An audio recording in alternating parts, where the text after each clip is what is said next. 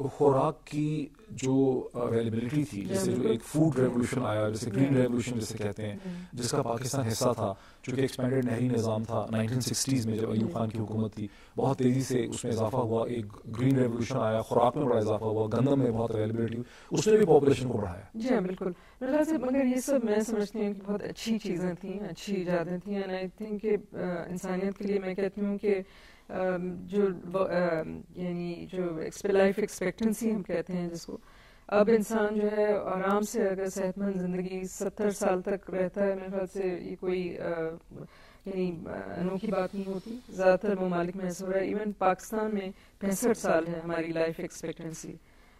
پہلے جب آپ جس 19 جنگ عظیم کی بات کر رہے ہیں تو ہماری 40-45 تک آپ سمجھتے تھے کہ کوئی 50 سال کا ہو گیا تو بہت بوڑھا ہو گیا, مگر اب آپ 70 سال کے بھی ہو جائیں صحت مند زندگی گزار سکتے ہیں اور پروڈکٹیو. اور اس کا فیلئر کیا ہوا؟ جب ڈاکٹر زیبا کہتی ہیں کہ اچھی چیز ہوئی, انسانیت کے لیے بہت اچھی چیز تھی, فوڈ ریولوشن کا آنا, ادویات کا آنا, ویکسینز کا آنا, لیکن فیلئر ہمارے ہاں کیا ہوا؟ آئی تھنک اس کو اگر آپ اس تناظر میں دیکھیں کہ جہاں تو ہیلتھ اور آبادی کا بڑھنا اور اچھی فوڈ کا اویلیبلٹی ہونا پازیٹیو ڈیولپمنٹس ہیں, لیکن اس کے دونوں پہلو ہیں. جن لوگوں نے, جن اقوام نے, خاص طور پہ ڈیولپنگ اقوام نے اس پرٹیکولر چیز کو ایک اچھے طریقے سے استعمال کر لیا. میں ایسٹ ایشیا کی ایگزامپل دوں گا, اس کے علاوہ ہمیں ابھی چین کا دیکھا, تھائی لینڈ کی بات کر رہا ہوں, جی تھائی لینڈ کی بات کر رہا ہوں, کوریا کی بات کر رہا ہوں, اور پارٹلی انڈونیشیا کی بھی بات کر رہا ہوں. لیکن ابھی ہم نے چین کا بھی دیکھا, سب سے زیادہ آبادی ہے لیکن ترقی کی شرح کتنی زیادہ ہے. تو جنہوں نے تو اس کو اپنے فائدے کے لیے استعمال کر لیا ہے, اس کے لیے تو یہ بہت اچھی چیز ہے. لیکن جہاں اقوام اس پر پلاننگ نہیں کر سکتی, جہاں آپ نے کہا فیلور کہاں ہو رہا ہے, وہاں پر یہ ہے کہ یہ ایک اتنی بڑی تبدیلی ہے جو ڈیموگرافی کی, اگر تو آپ اس کو اپنے فائدے کے لیے نہ صرف اکنامک گروتھ بلکہ سوشل فائدے کے لیے استعمال کر پاتے ہیں, پھر تو یہ بہت اچھی چیز ہے. ادروائز اس کے خطرات بھی بہت ہیں, کیونکہ آپ کے وسائل بڑے لمیٹڈ ہیں. اگر کر سکتے ہیں لیکن ہم کیوں نہیں کر سکے؟ 1950 سے لے کر اب تک جب آبادی میں اضافہ ہو رہا تھا, ہم کیوں نہ کر سکے؟ جی میں اس پہ آتا ہوں. اس کے 3 یا 4 جب اگر مختلف ممالک کو دیکھیں کہ آبادی کے کیا پیٹرن کیا ہے, یہ جو ڈیموگرافک ڈیویڈنڈ کا آپ نے لفظ یوز کیا, اس کا مطلب یہ ہے کہ جب آبادی آپ کی پروڈکٹیو لیبر فورس جو ڈیپینڈنٹ ہے, جن پہ دار و مدار ہے, جیسے بچے ہیں وہ آپ پہ ڈیپینڈنٹ ہوتے ہیں, تو جو 15 سال سے 60 سال کی لیبر فورس ہے وہ زیادہ ہو اور وہ اچھی ٹرینڈ ہو, تو پھر تو ممالک اس کا فائدہ اٹھا لیتے ہیں. تو پاکستان جو ہے ایسٹ ایشیا, جس کی میں نے جیسے تھائی لینڈ یا کوریا کی مثال دی, وہ آج سے 15-20 سال پہلے وہاں پہ تھے. اب پاکستان اگلے 5 سے 10 سال میں وہاں پہنچ رہا ہے. اگر ہم اپنے آبادی کا تناسب دیکھیں عمر کے حساب سے, تو پاکستان میں اس وقت تقریباً 30% لوگ 15 سال سے کم ہیں, اور اس کے بعد 15 سے 60 کے درمیان تقریباً 60% لوگ ہیں اور مزید آ رہے ہیں. جہاں آپ کہہ رہے ہیں کہ غلطی کا ایک فگر ہم سنتے ہیں کہ پاکستان کی 65% آبادی جو ہے وہ 30 برس سے کم عمر کی ہے. جی اس کو ڈاکٹر زیبا آئی تھنک اور میری کالیگ کین کنفرم, لیکن یہ ہے کہ 15 سے 55 کے درمیان تو یقیناً 50% سے زیادہ پروڈکٹیو آبادی ہے. اب یہ فگر اوپر ہی سے جاتے ہیں, لیکن اس کے بجائے سے کہ ہم نمبرز میں الجھیں, جو اس وقت کور ایشو ہے جو آپ نے ریز کیا ہے کہ اس میں غلطی کہاں ہو رہی ہے. اب اس میں غلطی شاید اسٹرانگ لفظ ہے, لیکن یہ جو تبدیلی ہے اس کو سمجھنے کے لیے مختلف ایک رینج آف پالیسیز کو دیکھنا پڑتا ہے. اٹس ناٹ کہ خالی آپ نے ینگ لوگوں کے لیے کوئی پالیسیز بنا دی, ان کو نوکریاں دینی ہیں, ان کو کیش ٹرانسفر کر دیا. جن اقوام نے اس کو استعمال کیا ہے انہوں نے اس کو اپنی میکرو اکنامک لیول پر بھی کیا ہے, ہیلتھ کی پالیسی بھی بنائی ہے, ٹریڈ کی بھی بنائی ہے. انٹرسٹنگلی سب میں تبدیلی لائے ہیں کہ جس کا فائدہ, اور ہمارے پاکستان ان ملکوں میں ہے جہاں اس پاپولیشن ڈویڈنڈ یا ڈیموگرافک ڈویڈنڈ کو یوٹیلائز کرنے کے لیے, اس سے فائدہ اٹھانے کے لیے, معاشرے کو اور ریاست کو اس سے فائدہ اٹھانے کے لیے جو پالیسیز بنانی تھیں وہ یا تو بنی نہیں ہے یا پھر ان پہ امپلیمنٹ نہیں. دونوں کام نہیں ہو پائے جتنے ہونے چاہیے. اچھا ڈاکٹر ممتاز, چونکہ آپ تو گورنمنٹ پاکستان پلاننگ ڈویژن سے ہیں اور ایک ایسا ادارہ ہے جس کا کام ہے پالیسی کو ویو کرنا, پالیسی بنانا, اعداد و شمار اکٹھے کرنا, اس کو حکومتوں کے سامنے لے کر آنا. تو گزشتہ 60 برس میں جو ہم نگاہ دہراتے ہیں, خاص کر کے 60s کے بعد سے جب پاکستان کی آبادی میں بہت تیزی سے اضافہ ہوا, خوراک کی اویلیبلٹی اور فراوانی ہوئی, ہیلتھ اسٹینڈرڈ جو ہے وہ بہت بہتر ہو گئے, تو ہم کیوں نہ کچھ کر سکے اس پاپولیشن کے لیے؟ اچھا اوکے, تھینک یو سو مچ, آپ نے انوائٹ کیا, تھینک یو ویری مچ. جو سب سے امپورٹنٹ بات، اور آپ نے ہی یہ بتائی کہ لائک 1950s میں یہ پروگرام ایک NGO سیکٹر نے اسٹارٹ کیا تھا by the name of family planning association of Pakistan. Later on in the 60s، exactly 60s میں گورنمنٹ آف پاکستان نے اس کو لیا، اور اس کے بعد اس کو from that onwards we look into the دی ہسٹری. اب وہاں پہ ایک اس کو پولیٹیکل ول اتنی اسٹرانگ نہیں تھی ان ویریس ڈیکیڈس، تو بیکاز آف دیٹ اس کی طرف توجہ نہیں دی گئی جتنی دینی چاہیے. Population is an issue which is cross cutting, تو اس ایشو کو ایز سچ لیا نہیں گیا ان دا پرسپیکٹو کہ آپ کی پلاننگ. یہی تو میں پوچھ رہا ہوں نا کہ کیوں نہیں لیا گیا. Because maybe at that point of time یہ جو پاپولیشن اور فیملی پلاننگ اس کا جو وہ تھا لفظ، لوگ اس سے کوئی کچھ ریلیجس سیکشن اس سے وہ کرتی تھی، اپ فرنٹ کوئی اس کے اوپر بولتا نہیں تھا. وہ ایک پہلو بھی ہے، اگر میں ہاں وہ وہ کیا پہلو ہے؟ اس کا پہلو یہ ہے جیسے ڈاکٹر صاحب فرما رہی ہیں کہ یہ لفظ انہوں نے بولا کراس کٹنگ، یہ خالی فیملی پلاننگ کا ایشو نہیں ہے. اس کو اگر آپ دیکھیں اس تناظر میں کہ اس کو آپ کہہ رہے ہیں کیوں نہیں لیا گیا. اب جو پاکستان نے ماڈل اپنا ایک ترقی کا اپنایا پچھلے 50-60 سال میں، اس میں 2-3 تھے. ایک تو پلاننگ سینٹرلائز کر دی ہم نے، اور دوسرا ہم نے ایسٹ ایشیا کو دیکھا پچھلے 25 سال میں کہ ہم ایکسپورٹس کریں اور باہر چیزیں بھیجیں.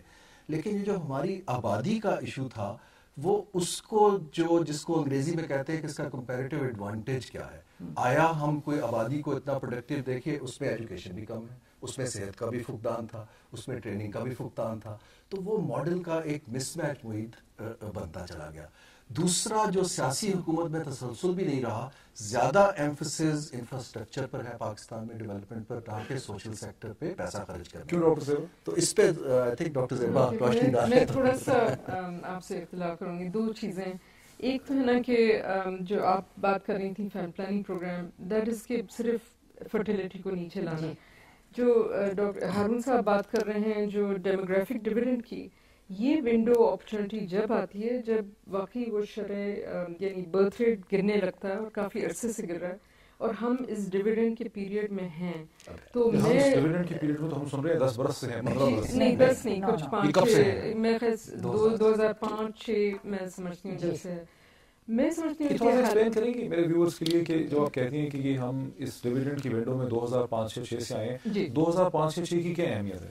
میں اگر آپ کو تھوڑا سا شروع سے دکھاؤں کہ اگر شروع میں جو بھی ممالک ہوتے ہیں ان کی شرح اموات اور جو پیدائش ہے وہ بہت اونچی ہوتی ہے. آخر میں ہر سوسائٹی جو ہے وہ اس طرح سے نیچے آئے گی اور برتھ ریٹ اور ڈیتھ ریٹ کا بیلنس ہو جاتا ہے. بیچ میں ایک حصہ ہوتا ہے جبکہ برتھ ریٹ گرنے لگتا ہے، اور کافی عرصے سے ہمارا 1990 کے قریب گرنے لگا. اور جب آپ کی جو بچوں کی جو تعداد ہے وہ فلیٹن آؤٹ، جیسے اب بچے جو ہیں وہ میرے خیال سے ہماری 60 ملین کے قریب بچے رہیں گے انڈر 15، اور وہ کافی عرصے تک رہیں گے. ہماری جو کام کرنے والی پاپولیشن ہے، یعنی 10 سال سے زیادہ عمر یا 15 سال سے زیادہ لے کے 60 تک، وہ بڑھتی جائے گی.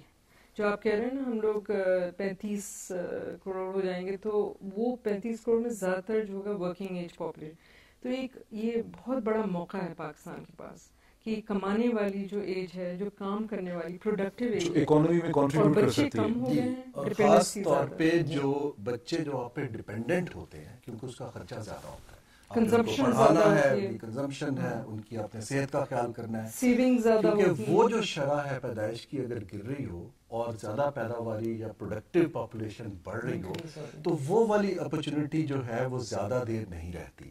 لیکن اس اپرچونٹی کو جن ممالک کا میں نے پہلے تذکرہ کیا، انہوں نے اس کو بڑے مؤثر طریقے سے استعمال کر لیا.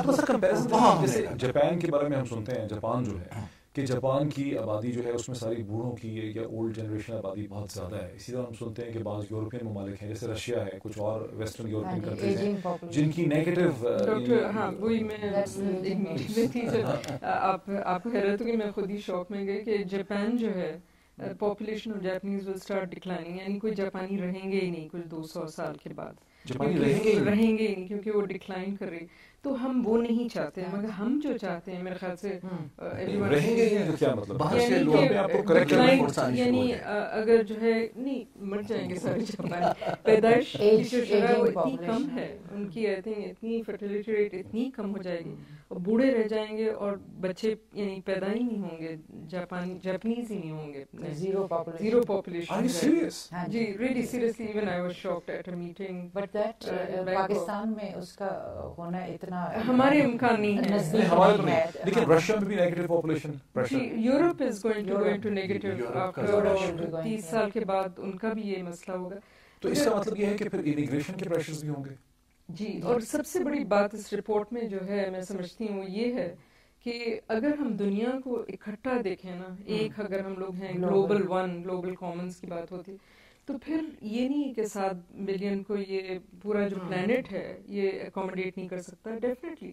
مگر ان کو یہ کرنا ہوگا کہ ہمیں جو بیریئرز ہیں ہمارے مائگریشن کے, جب ہمارے پاس جوان لیبر فورس ہے اور خیر maybe not very educated مگر کافی ٹیلنٹڈ ہے, اس کو اگر وہ کھلے راستے ہیں, ہم یورپ جا سکتے ہیں ہمارے پاکستانی, یا ایون جاپان جا کے سرو کر سکتے ہیں, تو آئی تھنک کہ کافی زیادہ. لیکن ڈاکٹر صاحب آپ نے دیکھا ہوگا کہ مغربی ممالک نے, خاص کر کے یورپین ممالک نے اور پھر کسی حد تک امریکہ نے بھی اب آہستہ آہستہ اپنے امیگریشن بیریئرز جو ہیں وہ بہت ریز کر دی ہیں. جو ہیں وہ ڈفرینٹ سے ہیں, اور یہ ڈسٹورشنز ہیں. جیسے انڈیا کی پاپولیشن ہے, پاکستان کی پاپولیشن ہے, ٹیلنٹڈ ہے, ٹیکنیکل سکلز ہیں, لیکن وہ اپنے بیریئرز ریز کرتے چلے جاتے ہیں. لیکن ڈاکٹر صاحب اس کو ہمیں دیکھنا سمجھنا بہت ضروری ہے. دیکھیے جب ہم بات کرتے ہیں, جیسے کہ ڈاکٹر زیبا نے کہا ہے کہ اگر ہماری ایک اچھی ٹرین پاپولیشن ہے, وہ نہ صرف اس ملک میں بلکہ باہر بھی فائدہ پہنچا سکتی ہے. فلپینس کی جو ہے بہت زیادہ ریمیٹنسز جو ہے پچھلے 5 سال میں صرف اچھی لیبر فورس کو باہر بھیج کر ہے. لیکن اس وقت مجھے اگلے 5 سال میں خاص طور پہ مغربی ممالک میں وہ فلیکسیبلٹی نہیں نظر آ رہی, کیونکہ ان کا ریسیشن چل رہا ہے.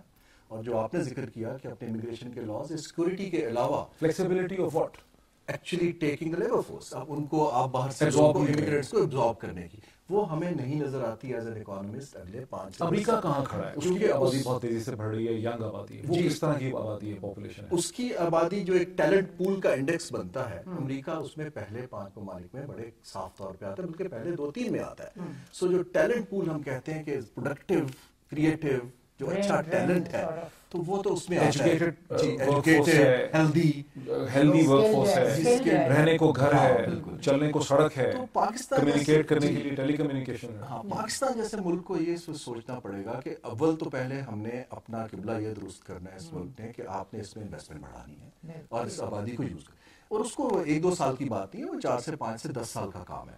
جب آپ وہ کر لیتے ہیں پھر آپ کو دیکھنا ہے کہ آیا وہ واقعی یہ ویسٹ اس کو ابزارب کر سکتا ہے. بڑی انٹرسٹنگ بات یہ ہے کہ ڈاکٹر ممتاز جب آپ اپنا کامنٹ کر رہی تھی چند لمحے پہلے, تو آپ کے کامنٹ سے ایسا لگتا ہے کہ آپ کی ڈپارٹمنٹ کی اور گورنمنٹ آف پاکستان کی, جب آپ نے این جی او کا ذکر کیا, فیملی پلاننگ ایسوسیشن پاکستان جس کا ڈاکٹر عطیہ عنایت اللہ کے ساتھ بھی وہ رہی اس میں, تو آپ لوگوں کی غالباً تھنکنگ ایسے رہی ہے کہ فرٹیلیٹی کو کم کرنا ہے, پاپولیشن کو بڑھنے سے روکنا ہے. ایسا لگتا ہے کہ گزشتہ 50 برس میں گورنمنٹ آف پاکستان کی یہ تھنکنگ رہی ہی نہیں ہے کہ ہماری آبادی ایک اسٹیج پہ گروتھ ڈویڈنڈ میں یا ڈیموگرافک ڈویڈنڈ میں آئے گی, ہمیں اس کے لیے کیپیسٹی بلڈنگ کرنی ہے, اس کے لیے ہمیں تعلیمی ادارے, پالی ٹیکنکس اس کو ٹرین کرنے کے لیے کھڑے کرنے ہیں, اس کی خوراک کا مسئلہ ہوگا, اس کے پانی کا مسئلہ ہوگا, ٹیلی کمیونیکیشن کا مسئلہ ہوگا, ٹرانسپورٹ کا مسئلہ ہوگا, سڑکیں چاہیے ہوں گی, لا اینڈ آرڈر. ایسی کوئی مجھے ایسی ہے کہ مجھے بتائیں کوئی ایسے پیپر لکھے گئے 1960 میں, 1970 میں, 1980 میں, 1990 میں, جیسے ہم امریکہ کی حکومت کے دیکھتے ہیں, آپ ان کی ویب سائٹ پہ چلے جائیں تو ان کے ڈپارٹمنٹ یہ لکھتے ہیں کہ امریکہ کی آبادی 2020 میں 25 میں ایسے ہو جائے گی, 30 میں ایسے ہو جائے گا,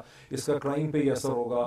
میں کل رات کو بیٹھ کے پروفیسر اسٹیفن وارلڈ کا پیپر پڑھ رہا تھا امریکہ کے ڈیکلائن کے حوالے سے, تو وہ ابھی سے یہ ان کے ہر وقت کتابیں چھپتی ہیں, پیپر چھپتے ہیں کہ ہمارا ڈیکلائن ہو رہا ہے, اب ہم ہائپر پاور نہیں رہیں گے, ہم یونیپولر نہیں رہیں گے, ہمیں اس کے لیے کیا کرنا ہے. ہمارے یہاں کوئی ایسی تھنکنگ تھی گزشتہ 20-25-30 سال میں؟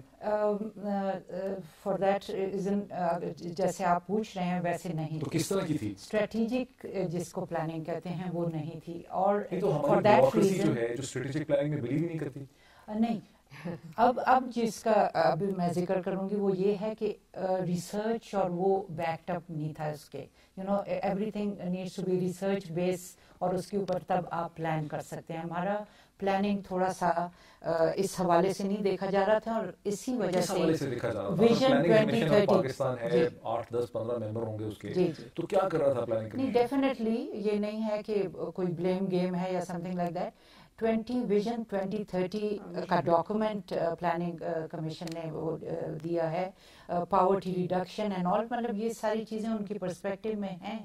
ایکچولی جو ایک اسٹیئر کرنا چاہیے اور وہ ہے وہ یہ پاپولیشن پہ اتنی فوکس اور پرائرٹی، جیسے میں نے پہلے بھی کہا، پرائرٹی نہیں دی جاتی تھی. اور اسی طریقے سے آپ دیکھتے ہیں بیکاز انکنسسٹنسی ہوتی ہے، گورنمنٹ چینج اوور بہت کوئک تھا، مارشل لاز از دیٹ بہت بیک برنر پہ یہ چیزیں چلی گئیں. And that is the reason کہ ہم نے جو اس کے ساتھ بہت لنکیج ہے اور ڈٹرمنٹس کا وہ بھی نہیں تھے. لائک لٹریسی ایک اس کا بہت بڑا ڈٹرمنٹ ہے، اور girl child education is a very important aspect of it. ہم نے اس کے اوپر توجہ نہیں دی. ابھی بھی اگر آپ دیکھیں تو ریسرچ شوز کہ وہ جو بچیاں پڑھ جاتی ہیں تو لیٹر آن ان کی فرٹیلیٹی پیٹرنز چینج ہو جاتے ہیں، یو نو وہ بہت. پلس ہمارے ارلی میرج پریکٹسز، اس کے اوپر کوئی بات نہیں ہوتی. دو ہم یہ نہیں کہتے ہیں کہ ہم نے اگینسٹ دی اسلامک انجنکشنز کرنا ہے یا کچھ. It's a very simple thing کہ below the 18 years of age جو پریگنینسیز ہیں آر ویری ویری رسکی، اور وہ اس میں مٹرنل مورٹیلٹی وغیرہ بہت انکریز ہو جاتی ہے. تو اس چیزوں کی طرف توجہ، پلس اسپیسنگ کی طرف اتنی توجہ نہیں دی گئی کہ 3 ایئرز آف اسپیسنگ جو کہ ہمارے ہولی قرآن میں بھی آیا ہوا ہے. جتنی چیزیں آپ کہہ رہی ہیں وہ پھر وہیں پہ بات آ رہی ہے کہ ایسا لگتا ہے کہ پاکستانی گورنمنٹ اور NGOs obsessed رہے ہیں کہ صرف آبادی کو کنٹرول کرنا ہے، فرٹیلٹی کو کنٹرول کرنا ہے، کم بچے خوشحال گھرانا. یہ جو دوسرا ایلیمنٹ ہے کہ یہ ہم اس کو ٹوٹل بریک نہیں لگا سکیں گے، اور اس آبادی کے لیے ہمیں کیپیسٹی ایشوز ہوں گے، اس کا وہ اس پہ کوئی تھنکنگ تھی ہی نہیں. 8% آپ کو گروتھ چاہیے کم از کم. جتنی ہماری آبادی جا رہی ہے اس کے لیے اپرچونٹیز کریٹ کرنے. اسی پہ ہم بات کرتے ہیں. ایک بریک ہم لے لیتے ہیں ناظرین، ایک بریک ہم لیتے ہیں. بات ہم نے شروع کی تھی کہ اقوام متحدہ کی نئی رپورٹ جو میرے ہاتھ میں ہے، اسٹیٹ آف ورلڈ پاپولیشن، وہ یہ کہتی ہے کہ دنیا کی آبادی اب 7 ارب سے زیادہ تجاوز کر چکی ہے. 31 اکتوبر کو اس کا باقاعدہ دن جو ہے منایا جا رہا ہے. پھر ہم نے بات کی کہ پاکستان کی آبادی کی کیا صورتحال ہے. ایک ایسا ملک جس کی آبادی 1947 میں محض 3 کروڑ تھی، اس کی آبادی آج 18 کروڑ ہے، اور 2050 میں یہ آبادی بڑھ کے 35 کروڑ ہو جائے گی. اس آبادی کے بڑھنے سے کس قسم کے چیلنجز اس ریاست کو، اس معاشرے کو درپیش ہیں؟ ان چیلنجز کے لیے ہمارے پاس پالیسی پرسپیکٹوز کیا ہیں؟ اب تک ہم نے کیا کیا ہے؟ لگتا ہے کچھ نہیں کر پائے گزشتہ 60 برس میں. اب کیا ہم مزید کر سکتے ہیں؟ اس میں ہم بات کرتے ہیں بریک کے بعد. اور بریک کے بعد جنیوا سے ڈاکٹر ثانیہ نشتر بھی ہمیں اس پروگرام میں جوائن کر سکیں گی آفٹر دی بریک.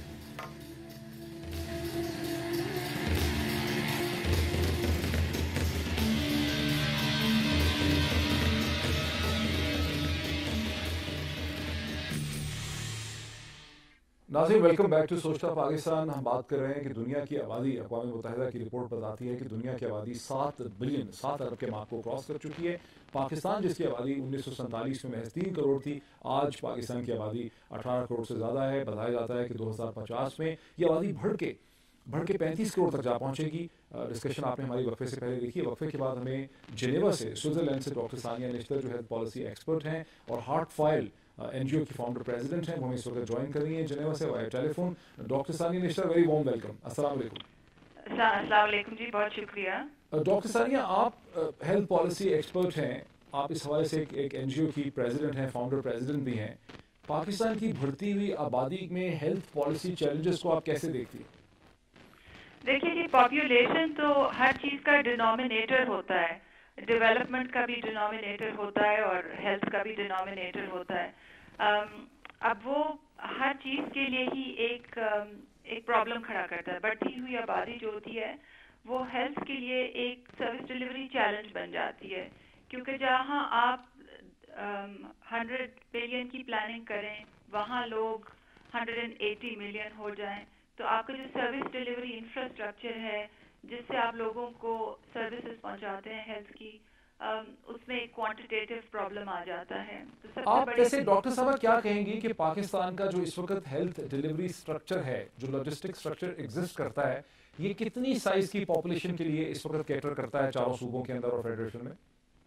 دیکھیں جی, یہ تو آپ اس کو پبلک اور پرائیویٹ کے تناظر میں دیکھیں تو ہمارا پبلک سسٹم جو ہے, اگر آپ پاپولیشن بیسڈ سرویز دیکھیں جو فیڈرل بیورو آف اسٹیٹسٹکس کرتا ہے, تو آپ کو کلیئرلی یہ پتہ چلے گا کہ پبلک سسٹم جو ہے اس کو 30% لوگ ایکسس کر رہے ہیں.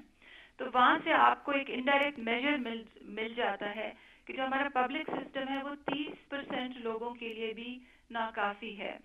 باقی جو تمام نیڈ ہے وہ پرائیویٹ سیکٹر پرووائڈ کر رہا ہے. جو پرائیویٹ سیکٹر ہے وہ ہیلتھ مارکیٹ پرنسپلز پہ آپ کو دے رہا ہے. ہر کسی نے آؤٹ آف پاکٹ پیمنٹ کرنی ہوتی ہے, خرچہ کرنا ہوتا ہے ہیلتھ سروسز کو ایکسس کرنے کے لیے. تو یہ آپ کو ایک بہت ایک پراکسی میجر آپ اس بٹ ڈاکٹر صاحب, جب آپ 30% کہتی ہیں تو اس کا مطلب ہے کہ 18 کروڑ میں سے اندازاً 5 یا 6 کروڑ آبادی جو ہے اس کو کیٹر کرنے کے لیے, سرو کرنے کے لیے جو پبلک سیکٹر کا ہیلتھ پالیسی اسٹرکچر ہے وہ ایگزسٹ کرتا ہے. تو جو باقی آبادی ہے جس کو آپ کہہ رہی ہیں کہ پرائیویٹ سیکٹر کیٹر کرتا ہے, لیکن پرائیویٹ سیکٹر بھی تو بڑے شہروں کے اندر جہاں مطلب لوگ پے کر سکتے ہیں, پیئنگ کیپیسٹی ہے, وہیں سرو کرتا ہوگا. اس کا مطلب ہے کہ بہت بڑی آبادی ایسی ہوگی جس کا کوئی ہیلتھ ڈیلیوری اسٹرکچر ہوگا ہی نہیں. دیکھیے جی, آپ پرائیویٹ سیکٹر کو ایک ہوموجینس اینٹی نہ لیں. پرائیویٹ سیکٹر ایک بہت بڑا اسپیکٹرم ہے, اس میں کچھ تو اور وہ ویری کرتا ہے, اس میں لوگ جو پریکٹس آف میڈیسن فالو کرتے ہیں ان کی کوالیفیکیشن, وہ کس قسم کے سیٹ اپس میں پریکٹس کرتے ہیں. اس اسپیکٹرم میں کوالیفائڈ ڈاکٹرز بھی ہیں, بڑے بڑے ہسپتال بھی ہیں. اس اسپیکٹرم میں کویکس بھی ہیں, ایسے لوگ بھی ہیں جن کے پاس کوئی میڈیکل کوالیفیکیشنز نہیں ہیں, یا نرسز اینڈ پیرامیڈکس ہیں وہ چیزیں پریکٹس کرتے ہیں جن کے لیے وہ کوالیفائڈ نہیں ہیں. فیتھ ہیلرز ہیں, پیر فقیر ہیں, تعویذ گنڈے کرنے والے لوگ ہیں. تو یہ بہت بڑا اسپیکٹرم ہے جس کو ہم non state actors in health کہتے ہیں, جس کو پرائیویٹ سیکٹر کا ہم نام دیتے ہیں, مگر اصل میں یہ بہت بڑا اور ڈائیورس گروپ ہے. اب دیہات میں آپ دیکھ لیں تو آپ کو مجھ سے بہتر پتا ہوگا کہ کس قسم کے لوگ وہاں سروس پرووائڈ کرتے ہیں.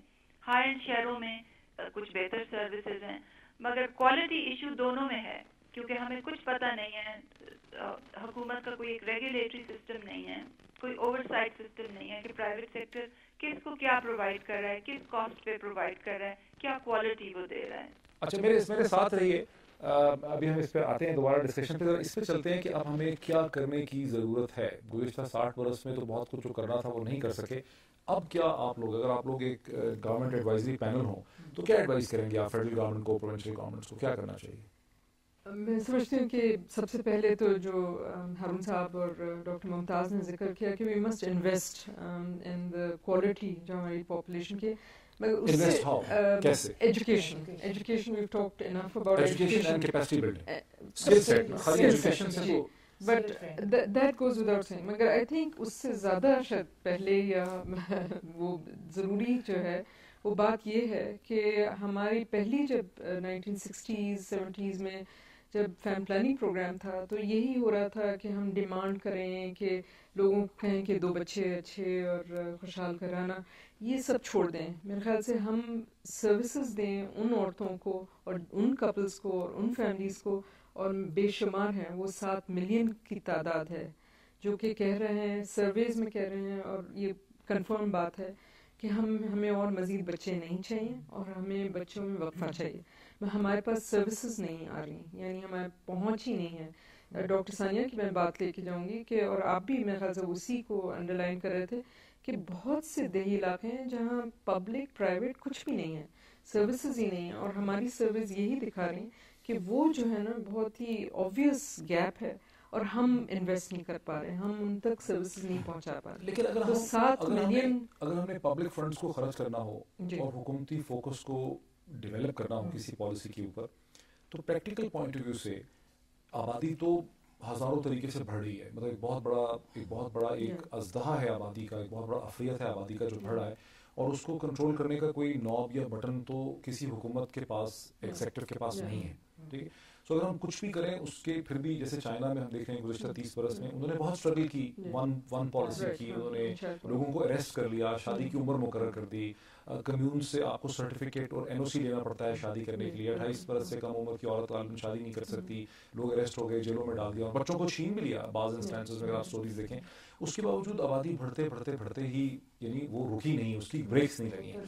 اب ہماری آبادی بھی ظاہر ہے اس کی بریکس نہیں لگ پائیں گی, تو یہ جو آبادی ہماری بڑھ رہی ہے اس آبادی سے فائدہ اٹھانے کے لیے ہمیں کیا کرنا ہے؟ دیکھیے اس میں بس میں ڈاکٹر میں تاکہ I am not miss understood, ہم میرے خیال سے بالکل ہی یہ نہیں پروپوز کر رہے ہیں کہ آبادی کو کنٹرول کیا جائے, بلکہ یہ لفظ کنٹرول جو ہے یہ کوئی بھی کسی کو بھی یوز نہیں کرنا چاہیے. ہم بس چاہ رہے ہیں کہ اگر سروسز اس طرح کی ہوں فراہم ہوں جو کہ عورتیں خود استعمال کر سکیں, جو خود چاہ رہی ہیں اور بہت مجبور ہوتی جا رہی ہیں. 1 ملین ابارشنز ہوتے ہیں ان پاکستان جو کہ لوگ شوق ہوتے ہیں, ہماری ریسرچ نے دکھا ہے. وہ کیوں ہو رہا ہے؟ کیونکہ لوگ مجبور ہو رہے ہیں اور اتنے بچے نہیں چاہ رہے یا وقفہ چاہ رہے ہیں, اور ہم کنٹرول کی بات نہیں کر رہے ہیں. کوئی میں آئیڈیل سائز بھی نہیں بتا رہی کہ ہماری آبادی اتنی ہو, بس ہم کہہ رہے ہیں کہ جو توازن ہے ریسورسز جو ہیں, چاہے فیملی کے ریسورسز ہوں یا نیشن کی ریسورسز ہوں.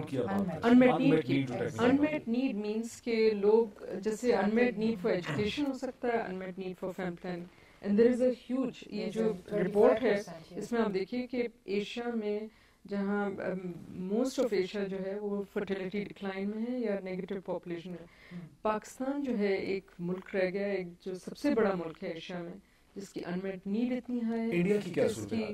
India is much better off than us in terms of the growth rate, in terms of fertility, in terms of unmet need. میں صرف انمیٹ نیڈ کی بات کر رہی ہوں. اتنی بڑی آبادی جو ہندوستان کی ہے 1.3 بلین ان کی نارتھ اور ساؤتھ کی بہت ڈفرینس ہے, مگر جنرلی اسپیکنگ ان کی تو گروتھ ریٹ ہم سے کم ہے اور انمیٹ نیڈ بھی بہت کم ہے. 2.7 یا 2.5 کے آس پاس ہے. ہماری کتنی؟ ہماری 2.9 کے آس پاس ہے. 2.05 ہماری تو 1.95 کے قریب ہے. انڈیا کی زیادہ ہے کیا؟ نہیں, آئی تھنک ان کی growth rate is much less. It's 1.7 or something like that, 1.6. And the fertility rate, maybe you're talking about that. Fertility rate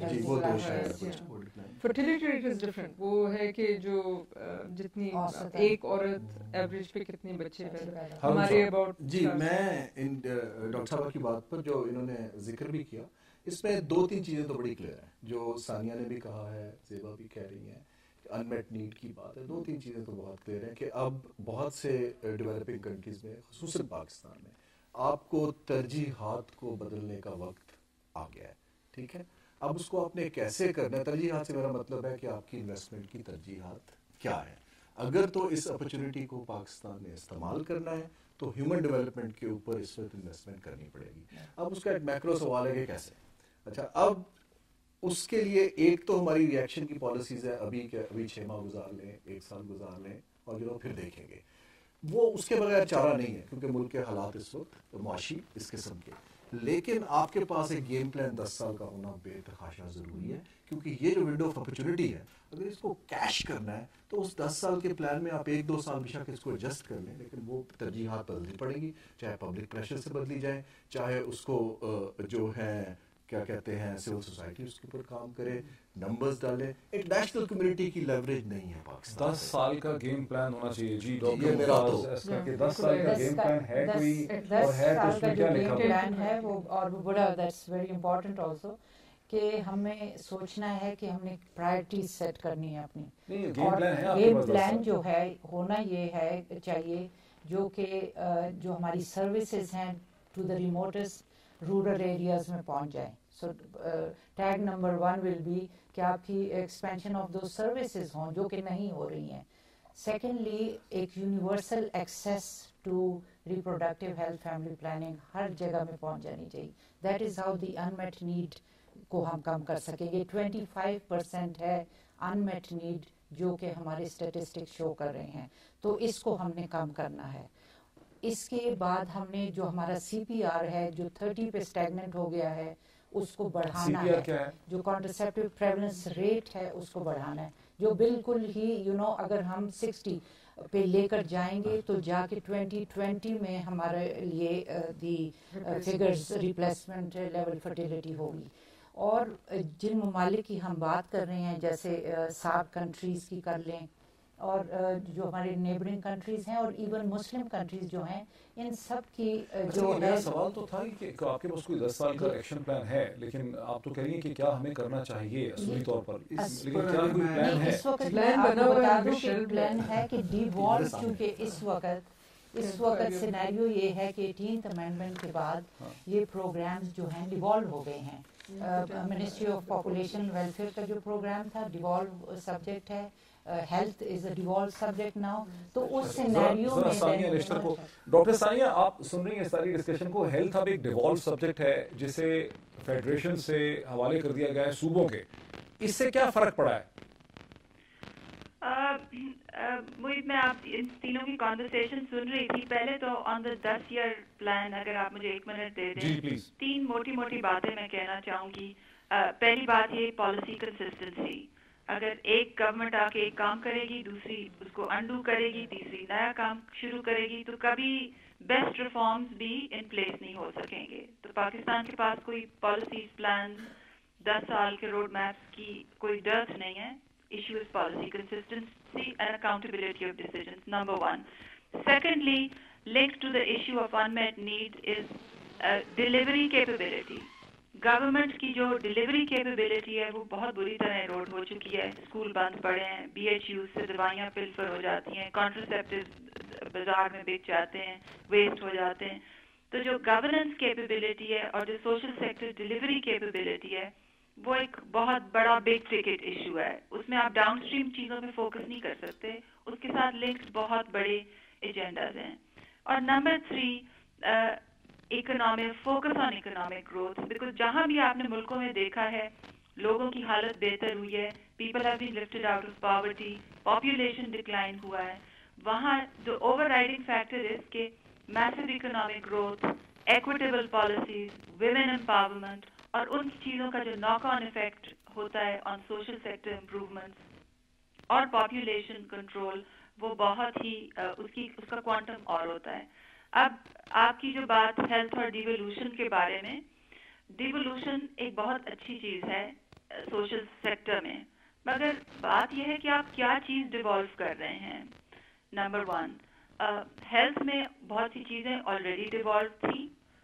اب جو ورٹیکل رسپانسبلٹیز تھیں اور جو ہسپتالوں سے متعلق جو نیٹی گریٹی رسپانسبلٹیز تھیں منسٹری آف ہیلتھ کے پاس، ان کو ڈیوالو کرنے سے اور بھی اچھائی ہو گئی ہے. We are all very supportive of that. مگر 2 چیزیں ہیں جس کا اب خیال رکھنا ہے. ایک تو یہ کہ پروونسز کو اپنا طور طریقہ بدلنا پڑے گا. They have to use devolution as a peg to improve governance in health. اگر تو وہی پرانے طور طریقے چلتے رہے اور دوائیں پلفر ہوتی رہیں اور میل پریکٹسز ہر جگہ میں ویسی پرویزو رہیں تو پھر تو کچھ فائدہ نہیں ہوگا. دوسری بات یہ کہ ڈیولوشن کا یہ مطلب نہیں ہے کہ ایک فیڈریٹنگ کنٹری میں کوئی سینٹرل رسپانسبلٹی ہیلتھ سے متعلق نہیں ہوتی. اور یہ آرگیومنٹ تمام سوشل سیکٹرز پہ لاگو ہوتا ہے، انوائرمنٹ، ایجوکیشن، پاپولیشن.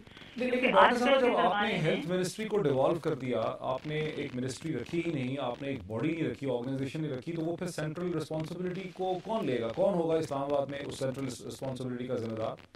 دیکھیے جی، اس کا جو انسٹیٹیوشنل رسپانسبلٹی ہے وہ تو بعد کی بات ہے، مگر سب سے پہلے تو آپ یہ ریکگنائز کریں کہ سینٹرل رسپانسبلٹیز ہیں. پولیو ایریڈیکیٹ ہو نہیں رہا، ایوین فلو سر کے اوپر کھڑا ہے، emerging and reemerging infection, dengue جو کر چکی ہیں وہ آپ کے سامنے ہے. Health information is a central responsibility, number 1. Number 2، ایک ملک جہاں interprovincial trade is guaranteed under the constitution, وہاں trade of services and human resource in health cannot be a provincial subject. Regulatory standards uniform آپ کو کرنے پڑیں گے. Thirdly, آپ کا ہیلتھ کا بہت بڑا جو بجٹ ہے وہ انٹرنیشنل اگریمنٹس کے تھرو آتا ہے. Gavi, global fund, bilateral windows, world bank, وہ 4 دروازے نہیں کھولیں گے. آپ کو ایک کیپیسٹی رکھنی پڑے گی at a central level to look at these. سمجھ گیا آپ کی بات، میرے ساتھ رہیے. ڈاکٹر صاحب، سوری ہارون صاحب، آپ نے بات کی تھی کہ 10 سال کا ایک جو ہے پلان ہونا چاہیے جہاں سے ہم آگے چلے. اور انہوں نے ایکسپلین کیا کہ کیا ہونا چاہیے.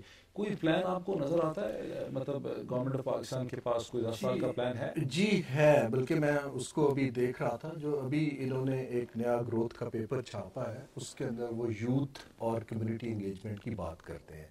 لیکن میں اس بات کو آگے لے کر چلوں گا کہ پلاننگ تو بہت سالوں سے 5-5 سال کی بھی ہوتی آ رہی تھی, لیکن اس وقت جو ہم جیسے لوگ جو ہیں, جن کو ہم ٹیکنوکریٹس کہتے ہیں, یا بیٹھے ہوئے ہیں, ہم لوگ تو نمبرز بتا سکتے ہیں, بیسٹ پریکٹسز بتا سکتے ہیں, دنیا میں کیا ہوا ہے. یہ فیصلہ تو ایک ملک کے عوام نے اور سیاسی لیڈرشپ نے کرنا ہے کہ آپ کی ترجیحات کیا ہے. اس کے لیے جس کو ہم پولیٹیکل اکانومی کہتے ہیں, اس کو سمجھنا بے تحاشا ضروری ہے. یہ پلان اسی وقت ترجیحات میں آئے گا کہ اگر اس کو سیاسی طور پہ سمجھا جائے گا کہ ہماری یہ ترجیح ہونی چاہیے. اس میں سے پلان ہے, ایک پریکٹیکل آپ کو کیا کرنا چاہیے. ہمارے پاس چند منٹ ہیں, لیٹس سے کہ کیا کرنا چاہیے, کیا ایڈوائس. 2-3 چیزیں ہیں. پبلک سیکٹر اتنی بڑی آبادی کو کیٹر نہیں کر سکتا, ہمیں پتا ہے. ہمیں پبلک اور پرائیویٹ پارٹنرشپ کا ایک پلان, ہر قسم کی سروس, وہ ہیلتھ ہو, چاہے ہیلتھ ہو, ایجوکیشن ہو.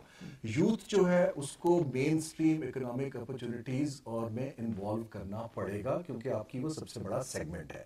اگر آپ دیکھیے ہمارے ادارے, ایون آپ بیوروکریسی کو ہی دیکھیے, پرائیویٹ کو کیا کہیں گے. جیسے پاکستان میں تو آلریڈی حکومتوں پہ بہت بڑا الزام یہ ہے کہ 1990 کی دہائی کے بعد سے پاکستان کی حکومتوں نے ہیلتھ کو اور ایجوکیشن کو انہوں نے پرائیویٹ سیکٹر کے حوالے کر دیا. آؤٹ سورسنگ نہیں, انویسٹ نہیں کیا. بہت ایک طرف بہت مہنگے پرائیویٹ اسکولز ہیں جہاں لوگ 50,000 روپے دے کے یا لاکھ روپے دے کے بچوں کو پڑھا رہے ہیں, مہینے کی میں بات کر رہا ہوں. دوسری طرف پھر وہ پرائیویٹ اسکولز ہیں جس میں لوگ 500 روپے دے کے یا 100 روپے دے کے پڑھا رہے ہیں. پھر گورنمنٹ کے اسکولز ہیں جس میں کوئی جانا نہیں چاہتا, جو بچہ کہیں بیچارہ جا نہیں سکتا. تو یہ ہے پبلک پارٹنر پرائیویٹ شپ کا ماڈل جو آپ ہمیں دے رہے ہیں. اگر آپ کوالٹی بہتر کر کے دکھا دیتے ہیں, ٹھیک ہے, نہیں پبلک پرائیویٹ یہ جی میں آپ کو یہ نہیں ہے نیسیسری. پبلک پرائیویٹ پارٹنرشپ یہ ہے کہ جس کے اندر آپ بھی انویسٹ کرتے ہیں, پرائیویٹ سیکٹر بھی انویسٹ, دونوں کا اسٹیک ہوتا ہے. اور سرکار کا رول پھر زیادہ ریگولیشن میں آ جاتا ہے کہ وہ انشور کریں کہ کوالٹی مل رہی ہے, کسی کے ساتھ غلط. آپ یہ کہہ رہے ہیں, if I correctly understand, کہ ایسے اسکول اور ایسے کالجز ہوں جس میں سرکار کی پبلک فنڈز کی انویسٹمنٹ بھی ہو اور پرائیویٹ بھی ہو, اور پھر ان کو ریگولیٹ کیا جائے کوالٹی کے لیے, اسٹینڈرڈ کے لیے, جو اس وقت نہیں. جی مجھے صحیح کیجیے گا, 1960 سے پہلے غالباً پاکستان میں یہ ماڈل تھا. اگر آپ پڑھیں کہ سرکار زمین دیتا تھا, پرائیویٹ لوگ اسکول بناتے تھے, ایک اسکول انسپیکٹر ہوتا تھا, وہ جا کے انشور کرتا تھا کہ سب کچھ ٹھیک ہے کہ نہیں ہے. سو یہ ماڈل دنیا میں چلتا ہے کہ سرکار کے چلانا نہیں ہے. کیا سرکار کے حکومت کے اسکول پرائیویٹ سیکٹر کو دیے بھی جا سکتے ہیں لیز کے اوپر چلانے کے لیے؟ جی please. I agree with this public private partnership notion, مگر یہ سوشل سیکٹر کی جو سروس ڈلیوری ہوتی ہے, چاہے وہ ہیلتھ ہو, ایجوکیشن ہو, فیملی ویلفیئر ہو, اس میں جو پبلک پرائیویٹ انٹریکشن کا جو کانسیپٹ ہوتا ہے وہ ڈفرینٹ لیولز پہ ہوتا ہے. اور آئی تھنک ہمارے لیے جو ریلیونٹ ہے وہ یہ ہے کہ پبلک فائنانسنگ, کیونکہ فائنانسنگ اسٹیٹ کا ایک رسپانسبلٹی ہوتی ہے, financing of health, financing of primary education, اس کی جو ڈلیوری ہے اس کے لیے آپ ڈفرینٹ چینلز استعمال کر سکتے ہیں. یو کین ریوائٹلائز پبلک چینلز, یا آپ وہ اس کی جو ڈلیوری ہے وہ آپ پرائیویٹ ایکٹرز کو کانٹریکٹ آؤٹ کر سکتے ہیں. اور وہ contractual relationship, state financed contractual relationship of delivery آپ کا انسٹرومنٹ بھی بن جاتا ہے to regulate them. Just jump in. I think the problem, at least in this immediate term ہے, next 5 years, is very simple in my view. اگر میرے خیال سے جو صحت کے محکمے ہیں, چاہے پرائیویٹ پبلک, انفیکٹ ہمارے پرائم منسٹر نے ایک اسٹیٹمنٹ کیا تھا جولائی 11 ورلڈ پاپولیشن ڈے, کہ family planning services should be یعنی نامنل کاسٹ یا free mandatory provide. Family planning سب سے افیکٹو لو کاسٹ انٹرونشن ہے, اس میں کوئی خاص ہائی ٹیک کی ضرورت نہیں, اور ایک ضرورت ہے, ہر عورت کی ایک ضرورت ہے سمجھ لیں.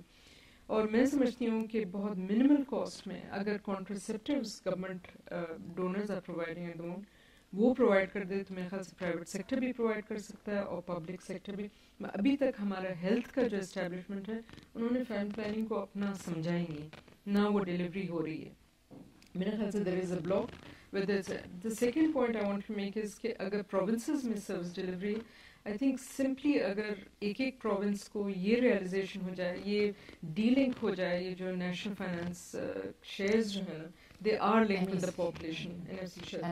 If that is delinked, the share is frozen as in India میں بھی یہ ہوا ہے بہت سے ممالک میں, تو یہ جو ہے نا کمپٹیشن پروونس ڈاکٹر صاحب کہہ رہے ہیں وہ it is link to population, تو پالیٹکس کو اوارڈ ہے, بٹ اگر اس کے ساتھ اور لنکیج کر لیں لائک پاورٹی انڈیسز already کچھ چینج ہوا کچھ چیزیں ساتھ اور بھی ایڈ کریں, بیکاز آن پاپولیشن اگر بات کریں Balochistan is not going to, وہ تو بات ہی نہیں کریں گے پاپولیشن, اگر صحت کے ساتھ آپ لنک کریں اگر صحت کے ساتھ اور ڈیولپمنٹ کے ساتھ, پاورٹی ایلیویشن, بالکل ویلڈ پوائنٹ ہے, کیونکہ تمام صوبوں کے مسائل اور دیکھنے کا طریقہ ایک نہیں ہے. لاسٹ کوشچن وقت ہمارا بالکل ختم ہو رہا ہے. ہارون صاحب, برطانیہ میں پالی ٹیکنکس کا بڑا کانسیپٹ ہے, پاکستان میں بھی 60-70s میں میں سنتا ہوں کہ پالی ٹیکنکس ہوا کرتے تھے, لوگوں نے میٹرک کیا, ایف اے کیا, پھر مختلف قسم کے ٹیکنیکل اسکل سیکھنے کے لیے, میکینیکل اسکل سیکھنے کے لیے, بجلی کا کام, گیس کی فٹنگ, مختلف چیزوں. ہمارے یہاں کانسیپٹ جو ہے وہ ختم ہو گیا ہے. ہمارے یہاں جو ٹیکنیکل اسکل فورس ہے, یعنی ایجوکیشن پہ تو پھر بھی ایمفیسس ہے کہ ہر آدمی ماسٹرس کرنا چاہ رہا ہے اور اسکل اس کے پاس کوئی نہیں ہے, وہ آتا ہے. اس پہ کوئی انٹرنیشنل ڈونر ایجنسیز جو کوئی بلو پرنٹ لے کے آ سکتی ہیں, کیونکہ ہم تو کیپیسٹی ایشوز کی بات کر رہے ہیں. جی, اس پر وہی کام شروع ہوا ہے بالخصوص پنجاب میں اور سندھ میں, لیکن اس میں آپ دو چیزیں ذہن میں رکھیے کہ جو ہنر ہے وہ ہمیں بڑا کلوزلی دیکھنا پڑتا ہے کہ اس کی ڈیمانڈ کہاں پر ہے. جو ابھی تک جہاں پر سرکار اپنے بڑے ہیوج انفراسٹرکچر سے وہ چلاتے ہیں جو چیزیں, ان کا ایک مارکیٹ کا لنک یہاں پر ہمیں ریسرچ بتاتی ہے کہ مسنگ ہے. تو جب تک آپ کو انسینٹیو, مثلا اگر آپ ایک پیرنٹ ہیں, آپ اپنے بچے کو 8ویں جماعت یا 10ویں کے بعد پولی ٹیکنیک میں تبھی بھیجیں گے کہ اگر آپ کو اس انویسٹمنٹ پہ ریٹرن نظر آ رہا ہے. اگر آپ کو نظر آ رہا ہے کہ اس نے باہر آ کے پلمبنگ کا کام کرنا ہے, دوسرا کرنا ہے, جس کے ریٹرن ایکچولی ابھی ریلیٹیولی کم ہے, تو مشکل ہو جاتا ہے. جس کو تو کرتا بالکل, اس کو میں 1 منٹ میں اگر سم اپ کروں یا 30 سیکنڈ میں, پاکستان کے اندر that's where I am seeing کہ جو پبلک پرائیویٹ پارٹنرشپ کا کانسیپٹ کی ضرورت ہے, اور سرکار کا کام ریسورسز, کریکولم, ریگولیشن کا ہے. جہاں پر آپ بتائیے, دیکھیں ڈیمانڈ کہاں پر ہے, ڈیمانڈ نیسلے کو ہے, ڈیمانڈ اینگرو کو ہے, ڈیمانڈ آپ کے مڈل ایسٹرن کنٹریز کو ہے. ان کو آپ مین لائیں کہ جی آپ انویسٹ کریں, آپ کو تو لیبر فورس چاہیے. تو جب تک وہ ماڈل نہیں آئے گا اور لوگوں کو دکھے گا نہیں کہ نوکریاں بھی مل رہی ہیں, قرضے بھی مل رہے ہیں انٹرپرینورشپ کے لیے, تب تک اس کی ڈیمانڈ جنریٹ ہونی مشکل ہے. اور ہمارے حساب سے جن ملکوں نے اس میں ترقی کی ہے, وہ جس کو برک اینڈ مارٹر کہتے ہیں, انفراسٹرکچر, اس پر انہوں نے زور گھٹایا ہے, اور کوالٹی اور مارکیٹ لنکیج پہ, ہیومن پاپولیشن پہ انہوں نے انویسٹ کیا ہے. ہارون صاحب, ہمارا وقت جو ہے بالکل ختم ہو گیا. ہارون صاحب آپ کا, ڈاکٹر زیبا ستار صاحبہ آپ کا, ڈاکٹر ممتاز آپ کا, اسی طرح ڈاکٹر ثانیہ نشتر کا ہمیں جنیوا سے اس پروگرام میں شامل ہونے کا بہت شکریہ. ناظرین, بحث ہماری یہ تھی کہ اقوام متحدہ کی نئی رپورٹ جو میں آپ کو دکھائی کہ اسٹیٹ آف ورلڈ پاپولیشن جو ہے ہمیں یہ بتاتی ہے کہ دنیا کی آبادی 7 بلین 7 ارب کے فگر سے تجاوز کر چکی ہے. ہم پاکستان میں نظر دوڑاتے ہیں کہ آبادی جہاں کبھی 3 کروڑ ہوتی تھی 1947 میں, وہ بڑھ کے اس وقت 18 کروڑ ہے. یہ بڑھ کے ممکن ہے کہ 2050 تک 35 کروڑ تک جا پہنچے گی. ضرورت اس چیز کی ہے, 2 چیزوں کی ضرورت ہے. ایک تو یہ کہ آبادی کو مزید بڑھنے سے, جہاں لوگ اس کو روکنا بھی چاہتے ہیں, ریاست ان کی مدد کرے, جسے انمیٹ نیڈ کہتے ہیں, فیملی پلاننگ کی صورتحال کو, اس کی ڈیلیوری کو بہتر کیا جا سکے. لیکن ساتھ ہی ساتھ آبادی رک نہیں پائے گی, آبادی کو کیپیسٹی بلڈنگ کرنے کی ضرورت ہے, تعلیم کے ذریعے, ٹیکنیکل اسکلز کے ذریعے. اس کا مطلب یہ ہے کہ ریاست کو اپنی آبادی پہ انویسٹ کرنے کی ضرورت ہے. اس کے اندر بھی ہمیں جو سمجھ آتی ہے فارمولا کہ ریاست تنہا یہ نہیں کر پائے گی. اس لیے ایجوکیشن میں اور ٹیکنیکل اسکل اور کیپیسٹی بلڈنگ میں ضرورت اس چیز کی ہے کہ پرائیویٹ پبلک پارٹنرشپ کے ماڈل کو ڈیولپ کیا جائے, ڈونر ایجنسیز کو بھی اس میں انوالو کیا جائے. اور یہ ماڈل یہ نہیں ہے کہ ریاست اپنے آپ کو بے دخل کر کے تعلیم اور ٹیکنیکل اسکلز جو ہے اسے پرائیویٹ سیکٹر کے حوالے کر دے, بلکہ ریاست اس میں انویسٹ کرے, پارٹنر بنے, اور اس پارٹنر بنانے کے بعد ان اداروں کی سٹینڈرڈ اور کوالٹی کو ریاست ریگولیٹری باڈیز کے ذریعے ریگولیٹ کرے. آج کے پروگرام سے اگر یہی میسج ہم لے جا سکیں تو بہت شکریہ. پروگرام کو ہم انٹرنیٹ پہ پوسٹ بھی کرتے ہیں, فیس بک کا ایڈریس بھی آپ کے سامنے آ جائے گا. اس ایڈریس پہ آپ ہمیں اپنے کامنٹس اس ڈسکشن میں پارٹیسپیٹ کر سکتے ہیں, ہمیں دے سکتے ہیں. آپ کی رائے کو ہم دیکھیں گے اور مزید بھی ہم اس کو یوز بھی کریں گے. بہت شکریہ.